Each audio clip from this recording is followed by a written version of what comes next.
Okay. De paar nummers voor daar.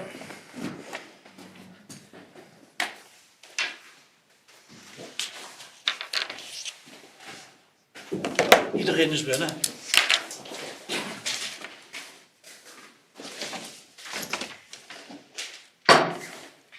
I hereby open this academic ceremony in which Luis Diego Segura Ramirez will defend the academic thesis Opening the Black Box of Decision-Making for Climate Adaptation at the Local Level.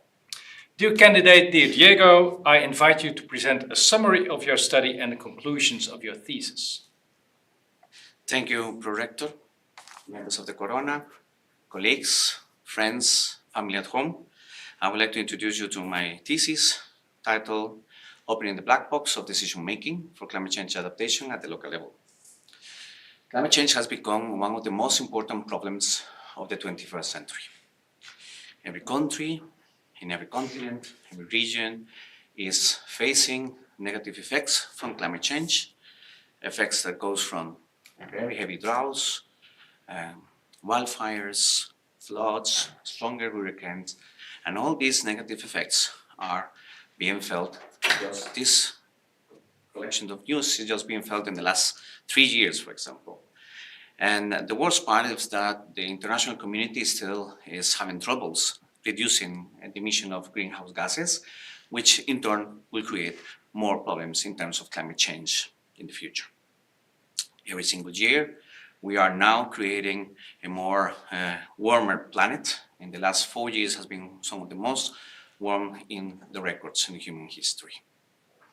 And the international community seems to have a hard time finding the right solutions and the right agreements on how to deal with this climate crisis that we are facing.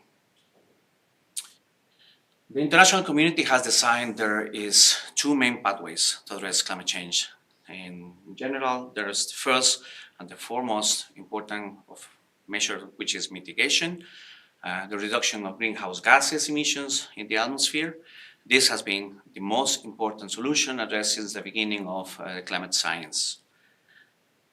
Adaptation has also become a very important measure, especially in the last 2 decades. At the beginning, it was seen as a pessimistic option, but nowadays, every country is working on adaptation measures. This thesis focuses entirely on adaptation. For that, we decided to work with case studies. I'm from Costa Rica in Central America, and for Central America as a vulnerable region, climate change should be very important, and politicians should be taking decisions. We are a developing region, and but the reality at the beginning of the thesis was that there was not knowledge on how the national level policy was developing. And also at the local level, we have, by that time, not research or not policies clear on the topic. We also wanted to compare with successful cases in Europe. Of course, Europe is a more developed region. It already have quite some substantial documented regional and national adaptation policies. And there was also documented local cases of climate change adaptation happening in the local level. So with this context, we have to decide in 2 main research questions. The first one, we needed to address the knowledge gap in Central America. Therefore, the question is, what is the progress of Central American countries developing climate change adaptation policies, both from the dedicated and the mainstream approach, and how does this progress relate to the local level of government? This was the first research question. The second one was, why do some municipalities advance in the climate change adaptation policy process while others don't? And how will the inclusion of different and sometimes competing frames make advancements more likely? So for the first research question, we work with 6 countries in Central America at the national level: Guatemala, El Salvador, Honduras, Nicaragua, Costa Rica, and Panama. And for the local perspective, we work with 2 cases in Central America: San Francisco in Honduras and Upala in Costa Rica. Both similar conditions, border regions, small rural areas. In the cases in Europe, we work on Porto, Portugal, Zaragoza in Spain, and Bologna in Italy. We conducted a policy analysis of over 83 national level policies in all these countries, and 17 local policies in all these 5 municipalities. In total, we interview 40 stakeholders in all the countries. In Costa Rica, Honduras, we achieved 11 interviews. In Spain, Portugal, and Italy, 8, and 5 in the latest 2. In terms of the dedicated adaptation policies for the research question 1, we wanted to look at what were the objectives of these policies, what were driving the process of creating adaptation policies, what influence these policies were having on the mainstream approach, and how were the vertical interactions between local level of government and national level of government, and of course, what were the arrangements for implementation, especially monitoring and financing it. In the mainstream adaptation approach, we look for 3 specific sectors: land use planning, general development planning, and risk management. And then we classify the outputs into 3 categories: strategic, tactical, and operational level. We then assess the inclusion, the consistency, and the weighting of adaptation goals into these policies. And finally, as well, what were the vertical interactions between local governments and national governments. In terms of the results for the dedicated approach, we found that Central America is learning how to conduct adaptation policy. Especially, we found 2 generations of policies. The first generation of policies was quite limited in terms of the results and the quality of the process. The vertical interactions were really limited if they existed with the local level of government, and the quality of the arrangements for implementation, financing, and especially monitoring was almost not present. The second generation showed us a much better policy process, more different vertical interactions between local and national level, and especially now we found implementation measures more clear developed in these policies. In the mainstream approach, we first found that before the policies on climate change adaptation, there were not inclusion of climate change in none of these 3 sector policies. So therefore, the dedicated approach helped the process of including adaptation goals into these 3 policy sectors. But there's 2 main gaps. First, there is a weak consistency between policy levels. So sometimes we have strategic policies with higher levels of inclusion, adaptation goals, and consistency, but then at the operational level or the tactical level, these were not included or very weak. And also, there was poor engagement between the local level of government and their participation into the policy process of these 3 sectors, or even for implementation. Even though that adaptation is already happening at the national level with these policies in Central America, the process is still weak, and there are elements in the political realm and economic conditions that could hampering the process made so far. Then we go into research question 2. Adaptation has been identified as a problem in which different people will define it in different ways and find different solutions to drive the adaptation process. Some people will see it from the hard sciences and will see there is an engineering problem to be solved and come up with better construction techniques or more infrastructure projects. People will see it more from the perspective of the communities and the environment and the ecosystems that need to be strengthened in order to adapt to climate change. And this also has been presented with the problems of barriers. There is barriers for implementation, barriers for even accepting or creating policies at the local level. Therefore, the need for opening the box of adaptation decision making. In order to start opening the box, we decided to look for frame theory. Frame theory gave us the idea that different people will see the same problem, the same situation with the same information, and they can come with different interpretations of it, different definitions, and therefore different solutions. Framing happens in 3 levels. According to this theory, we have the meta level of framing, which relates with the values and the worldviews of the people behind the policy process. For assessing the meta level, we use cultural theory. Then there's a conceptual level in which people with different communities of knowledge will come with different theories about the problem and possible solutions. And to assess the conceptual level, we use the adaptation approaches to the approaches to adaptation. And the combination of these 2 allows us to assess what are the different decisions that will be taken on the operational level, and therefore what tools, what preferences will be driving the adaptation process and measures. In our research, we managed to find connections between the different 4 perspectives of cultural theory with our research, especially for the hierarchies, for example, which tend to see that the solutions for climate change adaptation should be more focused on regulation, control, technical fixes, and especially expert knowledge.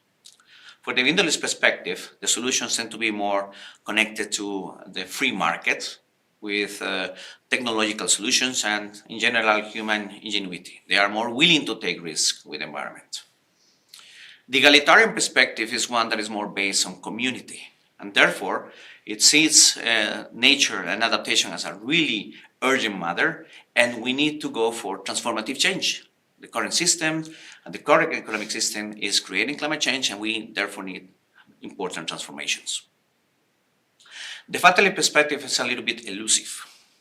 They tend to be part of those groups of society that decide to not participate, or they are the ones left behind. And this perspective tends to see nature as something capricious that will be a little bit deterministic, and therefore there is no need to do anything, because whatever we do will not be enough to solve the problems we have ahead.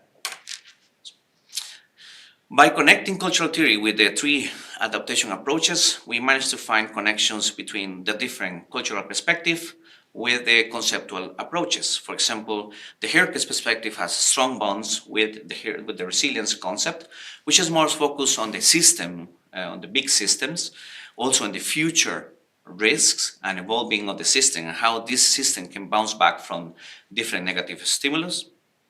The individualist perspective is more connected with risk management, especially for technological solutions or incentives, for example, but also it has some links with the resilience perspective as well. This can work especially with, again, incentives for the private sector to take action, or new innovations in the city, or smart cities, for example, sometimes. The egalitarian perspective is strongly connected to the vulnerability concept for climate change adaptation, which focus more on the ecosystems and the people left behind, those more vulnerable. Therefore, it entirely focuses in past and present vulnerabilities on these groups of the society. The fatalist perspective will not be connected to none of these climate change adaptation approaches. It decided most of the time to not participate in the policy process, or there's no need for adapting. With our cases, we found in the European cases, there was a strong connection with the hierarchist perspective. In all the 3 cases, the hierarchist perspective was the majority in all the participants. It was strongly connected also with the risk and resilient frame in the 3 cases. They prefer expert knowledge and a participation process that was more managed in terms of who could participate and into when to participate, in which moment of the policy process participate. The 3 policies were successfully approved and in different stages of implementation. But in general, and some of the comments of the participants were that they were avoiding hard issues, those changes that could cause more conflict in the society. In the case of Costa Rica, in Upala, the policy process was very directed from a hierarchist perspective and a risk frame. This was a land use planning, and therefore they have to take a lot of actions regarding zoning and especially risk management and zoning. The individualist perspectives, they felt excluded from the process, and it was only when the zoning was done that they were part of the process. Therefore, they saw this as a risk for their own interest and actively blocked the policy process until it failed. The San Francisco case in Honduras was the only case in which the egalitarian perspective was leading the process. Most of the participants was egalitarian. They used a vulnerability frame to conduct the process, and the process was very participative in terms of community participation, then district participation, and finally in the municipal level process was very participative as well. It included an ample variety of measures for risk, vulnerability, and different conditions for the different perspectives taking part. At the end, this policy was more robust and legitimate as well, and it was successfully implemented for the municipality. What we see here as recommendations is that first, municipalities are heavily influenced by the national level of policy frames. Therefore, we need to ensure that the policy process at the local level has more freedom to choose different conceptual approaches and different perspectives to be able to differentiate their own needs at the local level. But that's also important for them to include different perspectives, different worldviews. We need to balance the hierarchies and the egalitarians, allowing for more individualist perspective participation, and we have to look forward for more fatalists, or those groups that are left behind. If we do so, there's also the challenge of how to deal with conflict. Different perspectives could bring different ideas to the table. So we need to assess frank conflict and be able to address it through different strategies other than just avoiding them. If we do so, we will then be opening the box for adaptation and be able to conduct adaptation in a better way. Thank you so much, Director. Okay, thank you, dear candidate, for your presentation. Then the opposition will now be opened by Professor Frank Booms, who is Professor of Political Economy of Sustainability at this university. Professor Booms. Thank you, Prorector. Thanks, dear candidate, for your thesis and your presentation, very clear. I have a question that is related to one of your propositions. It's a nice ritual we always have, so if you could ask one of your parliaments to read out Proposition 1. Central America has limited adaptive capacity despite the effort to implement adaptation policies. The current trend toward authoritarian regimes and more centralized governments will hinder its capacity to address climate change. Chapters 2 and 3. Yes, thank you. So I was very happy to read this proposition, and also to see that there's like 2 chapters where you say you provide the evidence for this proposition. And my question is, what is exactly the evidence that you have for this proposition? Yes, and esteemed opponent, thank you for your question. First, I would say the foremost important one was the fact that a lot of the political authorities in certain countries, they decided not to receive, for example, questions, or they were really not eager to be questioned about how is the policy process advancing in the countries, especially, for example, in Nicaragua. In 2018, there was an important political crisis in the country, and since then the country has closed a lot of NGOs and the media, even the Catholic Church has been persecuted in the country. And of course, all public officials are really not willing to take questions for research, correct? In the case of El Salvador, it has become in the last years especially more important. We use also the Economy Democracy Index as a way as an indicator for understanding that, especially Nicaragua and now El Salvador are considered almost dictatorships. In the case of Guatemala, Honduras, for example, they are both considered hybrid regimes. And the only two cases the only case in which we have full democracy is Costa Rica. But also the populist wave we see in Central America is increasing even in Costa Rica and Panama as well. It's becoming more evident in latest reports, for example, from Latino Barometro, which also shows that there's a larger population now willing to sacrifice democracy in order to solve problems like security. You're giving an answer, but I'm not sure whether you're giving an answer to my question, because my question is, what is the evidence that you collected? So this is an academic thesis, and what you're giving me is a lot of detail, and I understand, the relevance of that detail as a citizen, but as an academic, I'm looking for evidence that you collected in a systematic way, that sort of linked to your general research questions, etc. Because your research question that you're addressing in the chapter is actually about what similarities and differences characterize the strategies developed among the countries in this region, and how can they be explained? So you actually have an academic question about what is the background to this, and your statement about authoritarian regimes, relevant though it may be, yes, I'm not questioning that. The question is, what is actually the scientific evidence that you systematically collected and analyzed to come to that conclusion? And let me just open up the question a little bit more, because I'm really interested in what the theories are that you use for understanding, this explanation, the understanding of the differences and commonalities between the countries. Because I do hear you say things about that, but what are actually the theories, the policy sort of theories that are available, because there are many, I think, that you could use to actually understand and explain the differences? So which theories did you consider, and why did you decide to choose one rather than the other? Because there's not really a lot of evidence on that in your thesis. Thank you, highly esteemed opponent. In fact, I use in the chapter 1, there we have an annex in chapter 1, which are the indicators for vulnerability. There has been quite some research on the different indicators that we can use to assess vulnerability. And some of those indicators, you can see it in the annex, relates to the regime.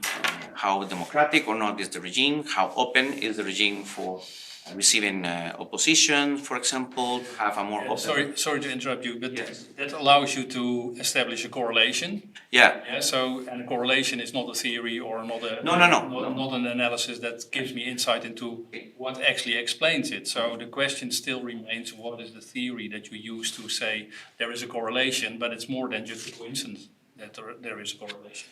It was not that there is again, I use the indicators for vulnerability to assess how vulnerable or not the region was, correct? And among these indicators, the scientific literature suggests you to look for the governance indicators. I use governance indicators to see how vulnerable or not was this region. So we find with the indicators that 4 countries, especially Guatemala, Honduras, El Salvador, and Nicaragua, were more vulnerable in terms of the governance perspective. Not so much into Costa Rica and Panama. And then we use again the democracy index of the economies to assess the regime, how the regimes were. Were not democratic or more democratic. But I would say my research did not delve too much into questioning if the regime change in terms of democratic or undemocratic will hinder climate change adaptation. Actually, one of the suggestions for future research in chapter 1 is specifically that one. How can this change in the regime could affect the process of local climate change adaptation in these countries? Because I did not assess it as a main reference for my own research. I was assessing more how was advancing the national level policy, and therefore then 2 specific cases, how were they dealing with climate change adaptation needs and risk especially. So I assess it as part of the general indicators for vulnerability, but then I did not build a theory on how regime change or democratic regime change could affect adaptation for climate change. Thank you. I hope you're satisfied with the answer. If not, then after the ceremony, because we have to continue with the next opponent, who is Professor Chris Thomas, Emeritus Professor of Water and Planetary Health at University of Lincoln in the UK. Professor Thomas. Thank you, Pro-Rector. Dear candidate, thank you for your thesis and the presentation. I'd like to zoom out a little bit and understand the relevance of your work to the global picture. I'm also looking for a little bit of hope because you paint quite a worrying picture. You say throughout your study, in several places, that your study will be useful for comparisons with other regions with similar context, but you don't provide any examples of where they might be. Could you elaborate on places where you think your study would be relevant and useful? Just a short answer. Some parts of the world where your work would be useful to be read and cited and understood. Highly esteemed opponent, thank you so much for your words. In fact, the picture of my thesis is a little bit darker, I would say, especially for Central America. That's why I put then proposition number 9, to remember there is always possibility to have changes, positive transformation. I would say one of the regions we wanted to explore originally was Asia. We started the process of conducting this research in Indonesia, but unfortunately Corona happened just in the moment we were starting the case in Indonesia. But I see it very relevant, even though that the results is not included in this thesis. I see it very relevant because we now see more different conceptual frames being presented to different developing regions. For example, in Indonesia back then, in Asia in general, the resilience concept was becoming very important at the national level as well as the local level. But I remember from some of the interviews, some of the local participants were saying, yeah, but at the end we just did risk management because we could understand risk management and it was hard for us to understand resilience. I will dare to say that this might happen also in countries in Central America, and especially when you go for cases at the local level, that people is more familiar to certain concepts, certain communities of knowledge like risk management. So I will say, I think it's very useful, and in future studies, I think also will be very interesting to be able to bring this toolbox to different regions and see how they are defining climate change adaptation and how can they use it. Thank you. One criticism I could level at your work, but the field in general, and I noticed there was a major review last year which cited your work on Central and Latin America, is they highlight all the problems, and your thesis is a very elegant way of highlighting those in your study area. And they list all the things that need to now be addressed. So we should address democracy, we should address poverty, these are quite big things to address. And statements that just say, we need to address these, sort of leave a big question for me. Do you know of anywhere that has gripped the problem? Do you understand my use of the phrase? That has, at any scale, national, local, where they've really made an impact for climate change adaptation, despite the problems which you so elegantly highlight in your thesis. Can you give some examples? Thank you so much for your question. In fact, from my 5 cases, I would say the case in Zaragoza was very interesting. In Zaragoza, we have a very open process of participation as well. They allow more freedom for different frames to come apart of the process. Even though some of the measures might be like little transformations, they were also trying to aim for future big changes. We see the same in other developed cities. For a while, for example, the Dutch case on the changes of the policies for the river management, leaving room for the river, for example, is one of those policies that are really interesting, how you can change the frame from taking room from the rivers and from the oceans and now giving more room for the rivers is a very interesting approach, which also deals a little bit more with other frames just rather than engineering approach to climate change adaptation. And in Central America, for example, one of the measures we are promoting is reforestation, especially reforestation in mangroves. In certain coastal areas, mangroves are the best barrier you can have for storm surge or for flooding from storms or even hurricanes. And the problem was the expansion of the agricultural border. So now, for example, we have suggested protection of mangroves, and some municipalities in Costa Rica are actively trying to do it as a way to adapt to climate change, integrating other different approaches rather than just a seawall, for example. So the cumulative effect of lots of small positive changes is what you're suggesting. Yes, I will suggest that. If I have time, Pro-Rector, one last question. 2 minutes. 2 minutes. A very quick question then. The accelerating pace of climate change and its impacts means I think phrase you use as well, the window for adaptation is closing very rapidly. And yet the changes you're suggesting need to take place at the governance level, to me, seem to require quite a bit of time. Are these 2 lines going to cross? Do we have time to make the changes you're suggesting need to be made, in your judgment, based on your work? Very short answer will be fine. Thank you so much. Very quick. One of the things, one of the drivers for climate policy, at least in Central America, we detected was crisis, like a string hurricane. Usually, this crisis brings windows of opportunity for policy changing. So if I'm recall correctly, also in the Netherlands was the case for changing the policy for room for the river. So I think many countries will have to go through the process of receiving very negative effects to be able to have the capacity to deal with policy changes. It would be very nice for governments to do it before a large impact, but of course society nowadays is more politicized. And that was a main issue. I see why it's important to bring this kind of tools. So reactive governance. Thank you very much. Thank you, dear candidate. Thank you. The opposition will be continued by Professor Robert Biesbroek, who is online with us and who is Professor of Public Governance and Climate Change Adaptation at Wageningen University. Thank you.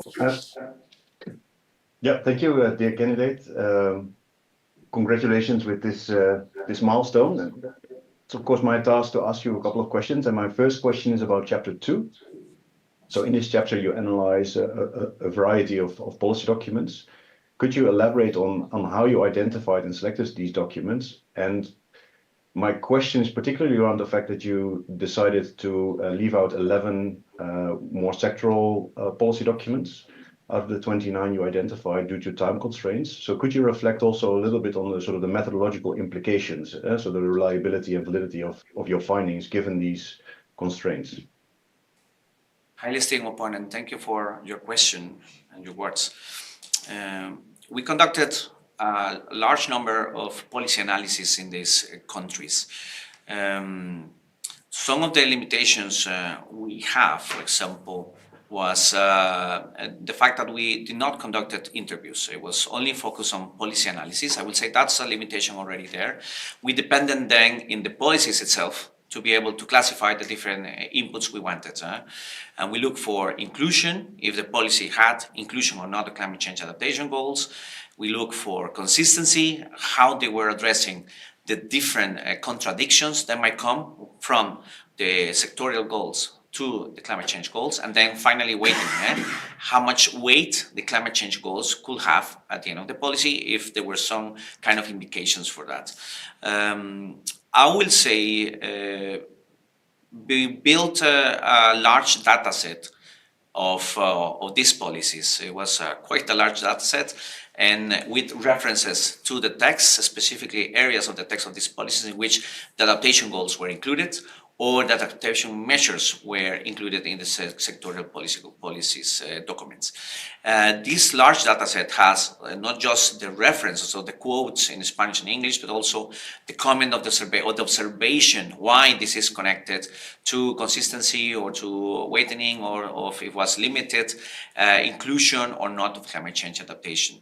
I would have liked to have more interviews on the national level to contrast my results with experts' knowledge and views on this process. But because of the large amount of documents we were processing, that was already quite a lot of work. So I will say that limitation is something that for me is important to acknowledge, but also the amount of work we conducted that was not doing, it has not been present in Central America before we did it. So it was quite new, the approach we took on Central America. Yeah, just to jump in here a little bit, because by excluding, so I understand you looked at a range of documents, but by excluding the more sectoral documents, didn't you, basically decided to frame your whole analysis around the more dedicated approach around adaptation and not the mainstreaming approach? Because the mainstreaming approach, you would find more evidence in the sectoral policy documents. We decided to have an inclusion of almost 20, more than 20 years actually. We started to document policies from 2006, just to have recorded policies before the adaptation, the dedicated policies were approved. So we included policies from 1996 all the way into 2006. That was the first policy, dedicated policy approved. And we kept looking for policies until 2018. And we tried to find all policy documents on these three sectors. So we did not actively exclude any policy document. The only documents we excluded were those more very operational in general development planning, and but there were not too many. Actually, there were actually no indications of the operational documents on that one, but especially for risk management. They're supposed to be more operational guidelines, but we couldn't find it by then in the countries. The only one that has operational level documents, we included in all, was for the land use planning, which was deeply important for our cases later on Central America, Honduras, and Costa Rica. Okay. So then my second question is around sort of your broader theoretical contribution that you have with this thesis. So in the discussion chapter of your thesis, you summarize sort of the empirical chapters and highlight sort of the novelty in the Central American context, but there's not much explicit reference to what your theoretical contribution is. So could you maybe elaborate a little bit on how your empirical findings actually refine or extend or contradict some of the existing theoretical frameworks out there? And I think one of the previous opponents already referred to this a little bit. There's a broad body of literature on policy studies, on policy integration, on a range of different relevant theoretical frameworks. Thank you. For the first two chapters, I will say from the theoretical perspective, it was first the confirmation that we can use the three criterion for assessing mainstreaming. They work, and that's what's important to see if they work in non-developed countries, because they were just tested in developed countries by then. In terms of the first chapter and the dedicated approach, I will say we detected a lot of the influence from the international community into policy process at the national level, especially with the cooperation, financing and technical support that they brought for the second generation of policies. So in developing context, this is important to realize that there are some of these elements that comes outside from the country, and this is, I think, that also strengthened a little bit the contribution of the thesis. But for the second research question, we managed to connect two levels of framing that they were not there for climate change adaptation. Of course, there were the conceptual approaches for climate change adaptation. There was a lot of research on resilience, on risk management approach, and the vulnerability approach. And there was already some research for cultural theory and climate change, especially for mitigation, but there was not developments for climate change adaptation. So the connections we managed to find between the meta level and the conceptual level are really important because allow us to map where the different frames connects with different solutions or with different theories about the problems of climate change adaptation. So I will say that's one of the most important scientific contributions, and it could be used also as a tool later for decision makers as well, in order to be open about the frames they are using, especially the conceptual frames and the tools they are using, how they could create eventually trade-offs in terms of different perspectives not included in the political process, and therefore how this could create or not frame conflict later in the policy process. Okay. Is there room for a follow-up question? Fortunately not. Okay. Then thank you. I hope you're satisfied with the answer, and we'll move to the next opponent, which is Dr. Maud Huinen, who is Assistant Professor of Climate Change and Health at this university. Yes, well, thank you for your thesis and for your presentation, dear candidate. And I would like to zoom in on some of the cases. I have a question on chapter 5 and I have a question on chapter 4, so let's see whether we can do the second question. In your thesis, you conclude or you recommend that we need more incorporation of multiple frames in the policy making. And then I looked at chapter 5, I looked at table 26. And in the table you summarize the results of your frame analysis for the European cases. And you can see that the dominant worldview is the hierarchist. And the main framings are risk management and resilience in the conceptual framings. So yeah, I was thinking, like, is there a mismatch between like these observations in table 26 and increasing interest in just climate transitions? and just transitions. climate adaptation.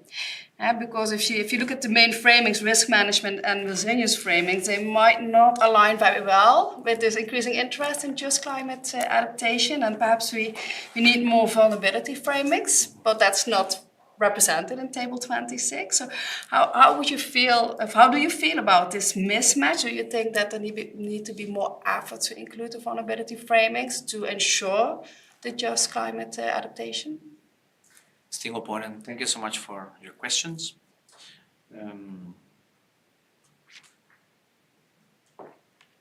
For me, it was very interesting to see that the only case that has had an egalitarian perspective leading the case was really with the vulnerability approach, deeply embedded. So that was a very important moment in my research, and I could find this connection happening in the real life, correct? What we see now in the international debate, for example, on justice and climate justice and more funding for climate change adaptation, we also detected it, especially in the first wave of national level policies. All the funding arrangements were set up for having these international funds coming to help the process of developing climate change adaptation policies and implementing them at the local level. And of course, this extra amount of funding never arrived. So for the second generation of policies, they were a little bit more realistic about what we can use from our own funding. But we see the international community still has a very important debate about it. And it's a debate that I will see is quite embedded from where it's coming. So a lot of the voices that claims for justice and climate change are voices from the global south, especially developing countries, which have not contributed to the problem of climate change, or not in the same amount as other developed countries. And you see the interplay between those developed countries, or for example, even China nowadays, that they are not too willing to open the discussion on extra funds for climate justice. And I will say this is a frame discussion as well from where it's coming. There are different perspectives in there, and that's why my research is, I think, is quite useful in how to deal with this kind of different discussions. But I will agree, we need to see more the vulnerability approach, and even in developed societies, we can find, for example, a vulnerability approach for ecosystems. And recently I read that there is a river in Berlin that they want to give a legal status to be able to defend itself in the judiciary system. So this kind of approaches call from this vulnerability approach perspective towards saving ecosystems, or groups that are left behind or felt that they are left behind. So I think it's a very important and relevant discussion, and this interplay, we are seeing it more and more in the international discussions. Do you think that the municipalities need to make an effort to include the egalitarian viewpoints more in order to ensure just transition?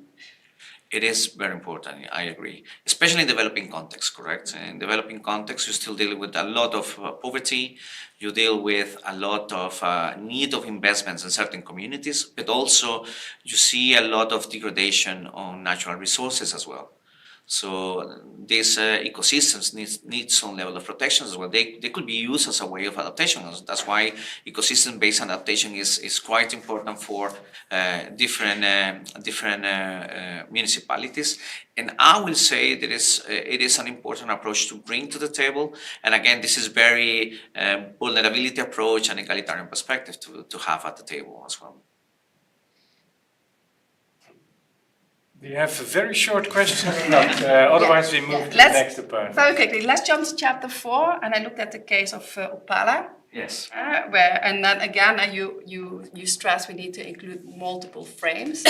But in this case, one of the viewpoints from the private sector, the individualistic viewpoint, had a lot of influence in blocking. And I was wondering, like, how do you include like these type of power relations where a certain viewpoint just has more power and more resources? So you can include others, but one of them has more power. So how do you include this discussion about power relations in your, together with your framework? Thank you. That was one of the limitations we identified. It is important to have power discussions because indeed the private sector could have a lot of blocking power. in terms of these poor communities. They have more influence in the political realm, and reminding a little bit of the interviews we have in Indonesia, they used to say they have the access to the back door. So this meant that even the municipality could block certain activities from the private sector. They would just call Jakarta and get the friends in Jakarta to call back to them, make the changes they wanted for the policy. And I will say this is kind of the same in a lot of Central American countries. So future research, I think we have to connect this framework with power relations. And I will also say we have to connect it with corruption, which was also one of the cases, I would say, in Upala influencing the process. Okay, thank you. Then the opposition will be continued by Professor Alexander Lopez Ramirez, who is Professor of Environmental Studies at Universidad Nacional de Costa Rica. Professor Lopez. Thank you very much. Good morning to everyone. And thank you, the candidate, for the presentation.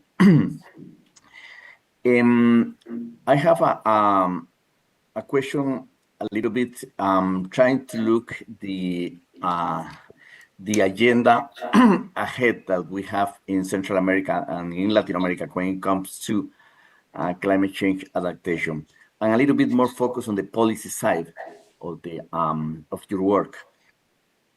My basic or the question that I would like to ask has to do with the challenges that we face in the region. And there are three issues that I will say that are, from what I can see, and also you mentioned in some part of your thesis, that are quite relevant for the region. So I would like to hear a broader explanation of those three different issues. The first one has to do with the current political environment in the region. We have a more authoritarian regimes.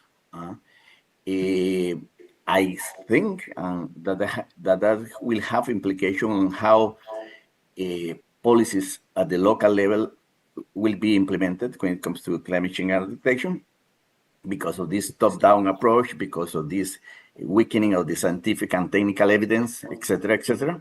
So this is the first issue. How do you see that situation? The second has to do with at the local level. I think that there is a quite challenge when it comes to integrate this the scientific knowledge into public policies. So, how to bridge that gap between science and policy?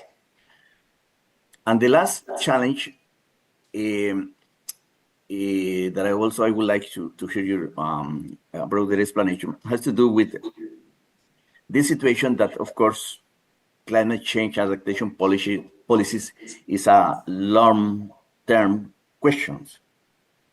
But the reality is that when you work at the policy level, I mean, the electoral cycle is the driver factor. So how to conciliate this long-term perspective with this electoral cycle that we have in Latin America that is also very relevant to take into account when you design and try to implement policies. So those are the three issues. Distinguished opponent, thank you for your questions and for your words. From the national perspective and the democratic challenges that we're seeing in the region, again, it's something that I think we have to go deeper to research what will be the implications of these changes in the democratic regimes in Central America and Latin America in general, how they will be impacting the region. Because we have, for example, certain extreme right views, for example, that denies even climate change or denies the urgency of climate change. And some of these views are now more and more getting close to government or are at the government. There are also some other more views that could face or could try to prioritize climate change when in relation to certain policies or certain investments. So it is, I think, a an area of research that we have to go deeper in future research for sure. And but I will say it is going to most likely limit the options for the local level of how to address climate change, because they are centralizing decision power in the capitals, they are centralizing decision power at the ministries, and this will reduce the ability of local decision makers to be able to actually do decisions for what they specifically need at the local level. That's the risk I see there.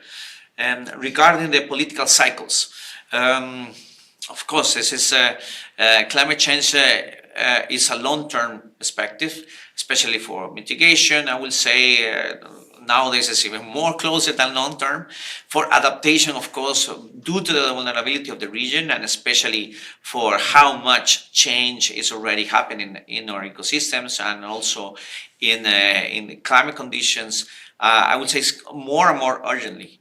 The situation we have, I think the challenge we have is how can we manage to convince decision makers that this highly contested process are important to be conducted, not just in terms of how can I gain something from this decision for my electoral possible electoral victory in the next 2 years or 4 years, and it's an important challenge, I will say. But the thing is, again, windows of opportunity for big change usually, for Latin America and especially for Central America, from my research, it was very negative impacts from climate conditions. For example, most of Central America conducted a lot of policy change when we have the Hurricane Mitch in the 90s. So over 100,000 people have to lose their houses. Over 10,000 people lost their lives. So sometimes we only react, and that's the challenge we have. How can we try to avoid just reaction and promote more adaptation capacity? That's a challenging issue, I will say as well. I think I'm missing one point, correct? Can you remind me that one, please? Yes, it was the second point. How to bridge the gap between science and policy at the local level, because what we see very often is that we have a very separate rooms for science and for policy, at the local level. Brief answer, please.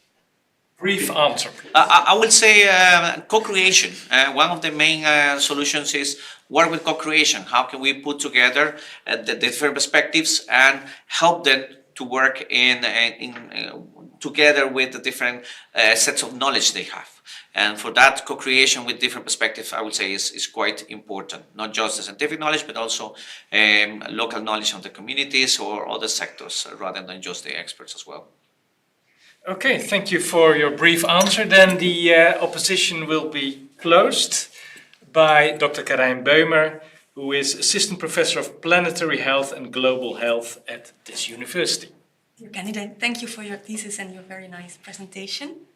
I have a question on cultural theory, well, as you know, I've used that for my own thesis as well. I was wondering, why did you choose specifically this thesis, this theory? Well, there are also so many other policy analysis theories out there, like critical discourse analysis, intersectionality, political economy, for example, which also do include this aspect of power relations.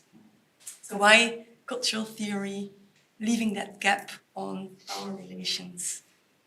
And thank you so much for your words and your question. It was one question from my second supervisor that allowed me to go for cultural theory. We were looking for the technical problems for climate change adaptation in Central America, but we found that there was a problem behind that technical problem, which is why it is not happening. It's a very vulnerable region. It's indeed in need of a lot of climate change adaptation measures, but it's not happening. So why was not happening was why some cities in Europe, which is less developed, less vulnerable, they are already doing it, and Central America was lacking in that progress. And then we found that this question has to be addressed with a step back and looking at what was the perspective behind the interpretations or not of need, or if this is a problem or if not a problem, what urgency there is around the problem. And therefore, cultural theory was perfect to deal with it because it allows us to understand the differences in how they perceive risk, for example. The different perspectives, they perceive risk in different ways. Some of them are more tolerant, some of them see it more benign. Of course, you have the egalitarians, which is this very urgent matter that we have to address. And when you start to look at the different perspectives in the decision makers, in the policy process, then you find out that this interplay is quite present there. And for me, this was very important then. It was a very important tool to address this gap. And also it's quite good connected to how they perceive risks and then how they perceive action. What kind of action should we take in terms of the perception of risk, the perception of how the nature, how the problems are defined. So it was a very useful, in general, a theory that could be very useful for understanding the reasoning of in Central America. And also, I did not see it applied in anywhere in Latin America, this theory as well. I saw some applications of it in certain African countries, in certain Asian countries. Of course, in Europe, it has been widely used, but not in Latin America in general. So for me, it was also very good to understand if this cultural theory could be also of good use in Latin America, and if it matches what we see in the decision makers or not. Would you use it again, not knowing that you have this gap in understanding these power relations? I will say. I have a consultancy practice as well, and we use it in order to understand where the different voices coming from at the local level, and to try to be sure that we have different voices from the different perspectives. And of course, we were keying on, okay, the private sector has more power, more resources, so they could influence more. But I will say it was very useful. To understand the interplay of the different stakeholders, but also to keep in mind that we needed the different voices as well. We need to check them and to be able to integrate them into the policy process for climate change adaptation. And that's what we try to use. And for me, it was eye-opening seeing it and feel how much useful this could be at the time when you are working on climate change adaptation policy level at the local level. Thank you. I have a small follow-up. There's still time. Yeah, we still have 3 minutes. Yeah, you are also very optimistic in a way about balancing these perspectives as a solution to making policy, basically. I was wondering, is it that simple? Where is your optimism based on? What do we need if we have that balance? What's happening? Thank you so much. This is a very good question. I will not say it's easy. I am optimistic on the fact that it gives you more robust perspectives to deal with climate change. It might give you also a more broader set of options in terms of what kind of measures you can implement. And especially for me, it is very important in developing contexts to have this vulnerability approach present. Because we have a lot of past present vulnerabilities as well, so we have to deal with them. And if we only let us to work on the engineering part, because there's money in there, there is investments in there, you are expecting to receive more funding, but we need to add this sort of perspective. So I will say, it's not that it could be easy, but it's useful. It could be very useful. And that, I will say, is the optimistic part for me. It's an important tool. It could help us a lot. But of course, it takes time.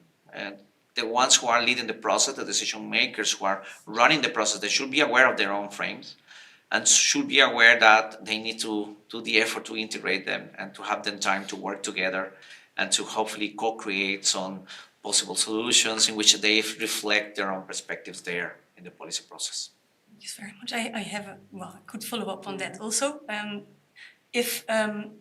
Would you really include all perspectives? Because you said, for example, the fatalist perspective is not so, doesn't add anything. What do you think about that perspective? But also, seeing the more authoritarian way the world is turning, would there also be some perspectives you would explicitly excluding from policy processes in order to move forward with climate adaptation? Authoritarian. Really good question, thank you. The fatalist perspective is interesting to have it in the room. It's very interesting because they see it from a very different viewpoint, from different lenses, and how to deal with climate change as well. Hola est. Okay. Dear candidate, you're allowed to briefly conclude your answer. Will you or will you not exclude any perspectives? I will not exclude them, but you have to be able to manage them. Thank you. Thank you. Dear candidate, dear Diego, the time appointed for defending your thesis has passed. The defense committee will now discuss the quality of your thesis and your defense. I request that you and your company leave this room. After deliberation, the beadle will come to collect you to return to this room.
Please be seated.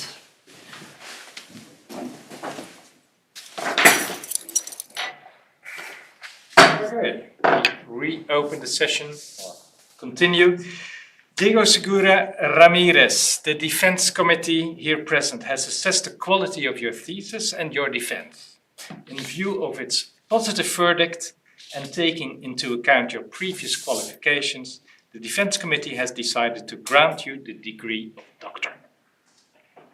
Your principal supervisor, Professor Martens, is authorized to confer upon you this academic distinction in accordance with Dutch university custom. I now invite your supervisor to take the floor. All right, please.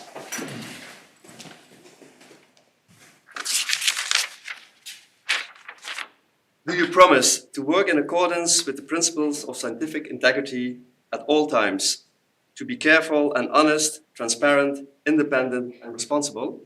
I promise. By the authority vested in us by law and in conformity with the decision of the committee here present, I hereby confer upon you, Luis Diego Segura Ramirez, the degree of doctor and grant you all rights attached by custom and law. As evidence of this, I now present you with the degree certificate signed by the rector, the secretary, and the other members of the committee, and affixed with the official seal of the university.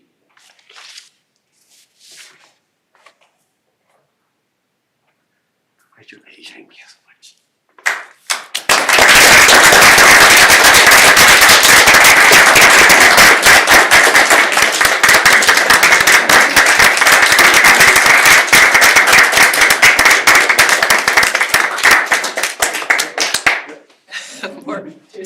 Please be seated.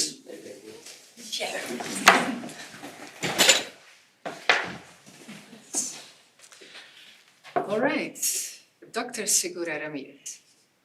Dear Diego, who would imagine that doing a PhD into climate change adaptation is not only an academic endeavor, but even involves dangerous situations? Doing field work can truly be a challenge, as you experienced in Honduras. You were returning from San Francisco, your case study there, and were warned not to stop on a particular stretch of road due to criminal gangs. When you were overtaken by a small police convoy, you decided your safest bet would be to follow them closely. However, they drove fast, and you lost them. The next thing you encountered after another stretch of this dangerous road was a roadblock and a massive police force waiting for you. You were surrounded by heavily armed police officers pointing their guns at you, and you were subjected to a crossfire of questions. They wanted to know where you started your trip, what you had been doing, interviewing civil servants. About what? Climate change. You were so overwhelmed by them that you became confused about your own nationality when asked about it. It seems, however, like it was a good preparation for today. I did not see any confusion here. Another exciting moment was during the start of the pandemic. You were conducting fieldwork in Indonesia. Yes, indeed, dear Corona, this thesis could have been much longer. While you were still conducting interviews, it became clear that more and more restrictions were imposed on international travel. Maastricht University at the time really wanted to help all people studying and working abroad to get back to Maastricht.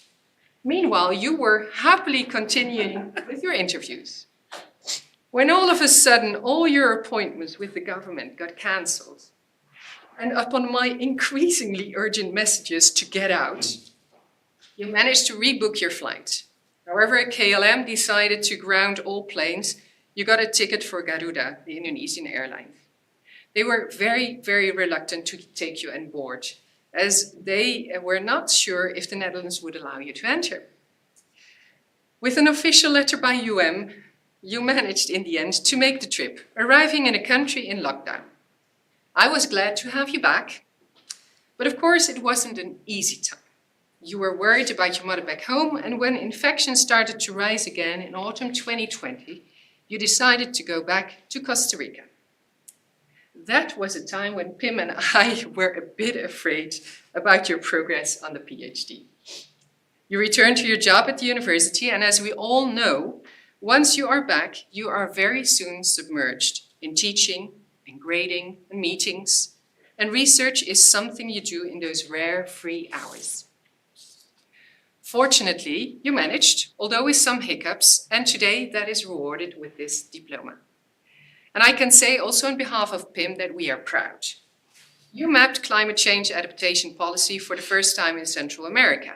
You told me that your work is now referenced in an overall report on the state of Central America, where recently a paragraph on climate change was added.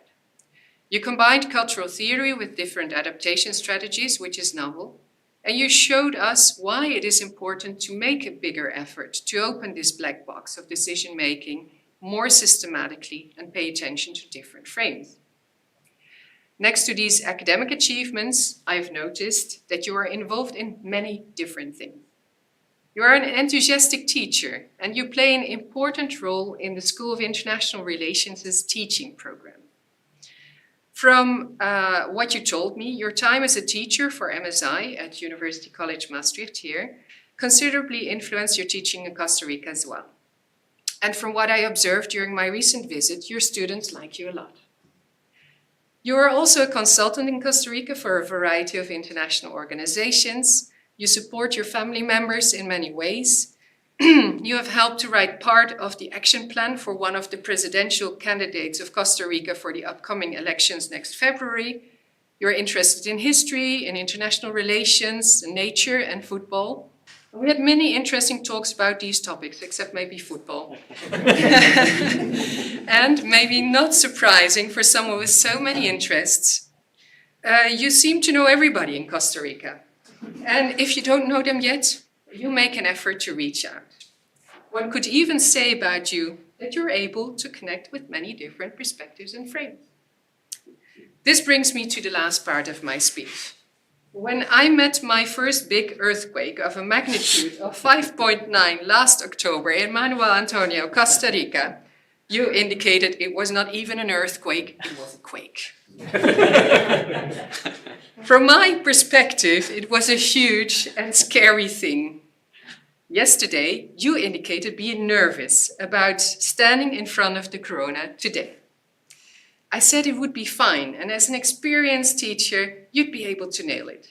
But standing in front of your assessors makes a difference in your perspective. Perspective always matters, but I hope you will always see today's event as a big achievement it is. Congratulations, pura vida. Thank you.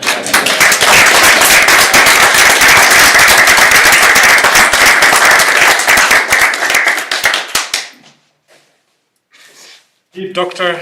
Segura Ramirez, dear Diego, also on behalf of Maastricht University, I congratulate you with the degree you have acquired. I thank all those present, especially members of the Defense Committee not attached to this university, and I hereby close this meeting.